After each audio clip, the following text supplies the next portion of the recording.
დღეს მთავრობის გადაწყვეტილებით დევნილთა და განსახლების სამინისტრომ სოფელ ხურჩაში საოკუპაციო ხაზის გამშვებ პუნქტთან მოკლული გიგა 4-ზოლიან 7 სულიან ოჯახს ზუგდიდის ცენტრში ბინა გადასცა.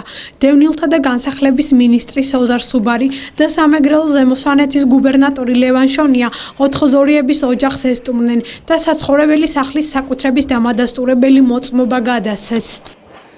როგორც კი ოჯახმა მონახა ის სახლი, რომლის ყიდვაც მათ უნდათ, რომელიც მათ უნდა ეწონათ, მთავრობამ გამოიტანა დადგენილება და უკვე პრაქტიკულად დღეს ეს სახლი გადაფორმებული ოჯახზე. ორ დღეში უკვე შეუძლიათ გადმოვლენ და პირველად თავის საკუთარ ბინაში იცხოვრებენ. მთავრობის გადაწყვეტილებით გადაეცა ბინა, სახლი გადაეცა, სადაც დღეს ნამდვილად არა მარტო მათი ოჯახი, გიგას ოჯახი, არამედ თითოეული ზუგდიდის მოქალაქე და ადამიანები ყველანი გახარებულები არიან. მადლობა უთხრა ყველა იმ ადამიანს, ყველა იმ პიროვნებას, რომელიც შეწუხდა და ჩემ შვილიშვილებს თავისი საცხოვრისი მიუჩინა.